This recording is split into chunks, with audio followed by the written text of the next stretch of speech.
नमस्कार किसान भाइयों, ये जो मैं तितली आपको दिखा रहा हूँ इसी से कंसुआ आता है। इसी की सुंडी बनती है। टॉप बोरर जितनी भी गन्ने के अंदर लगने वाली बीमारियाँ हैं वो इसी से आती है।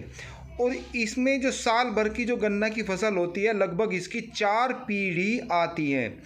एक पीढ़ी तो इसकी लगभग जा चुकी है और जो दूसरी पीढ़ी है उसने दस्तक दे दी है। यदि आप अपने गन्ना पौधे का और पेड़ी का बारीकी से निरीक्षण करोगे तो ये आपको उड़ती हुई दिखाई देगी। जब भी ये ऐसी स्थिति में आपको दिखाई दे तो समझ लो अब खतरे की घंटी बज गई है। अब ये अंडे देने की फिराक में है, अंडे देगी और जब अंडे देगी उनमें से बच्चे निकलेंगे और वे आपकी फसल को बहुत ज़्यादा नुकसान पहुंचाएंगे। दूसरी स्टेज ये भी है, अब जो मैं आपको दिखा रहा हूँ ये जो पायरिला है, कुछ इसके अंडे इस तरीके से भी आपको दिखाई देंगे और फिर ये इसके बच्चे हैं और बाद में जब एडल्ट बन जाता है तो ये पायरिला बनता है। कुछ इस तरीके से आपको ये दिखाई देता है। तो ये दो तरह की बीमारियां फ़िलहाल आपके गन्ना पेड़ी में भी हैं और पौधों में हल्की मात्रा में दिखाई देंगी, लेकिन पेड़ी में इनकी आपको भरमार दिखाई देगी। तो मैंने बताया कि इस जो तितली दिखाई दे रही है ये इसकी दूसरी पीढ़ी अब चालू हो गई है, इसने दस्तक दे दी है। तो इसका एडवांस में ही आप बहुत ही कम पैसों में आप इसका इलाज कर सकते हैं। इसमें आपको ज़्यादा झंझट में पड़ने की ज़रूरत नहीं है कि ये स्प्रे करो या उसका स्प्रे करो। सिर्फ एक दवाई लो, प्रोफेनोफोस प्लस साइपरमेथ्रिन।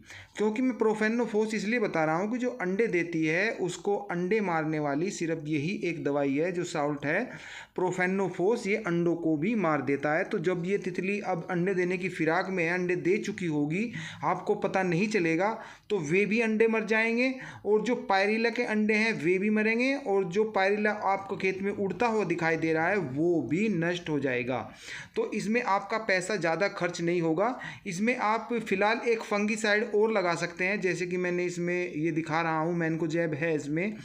तो ये जो दवाई है 2 एकड़ की दवाई है। 1 लीटर आप प्रोफेनोफोस प्लस साइपरमेथ्रिन ले लो, ये रॉकेट के नाम से आप इसको जानते हैं।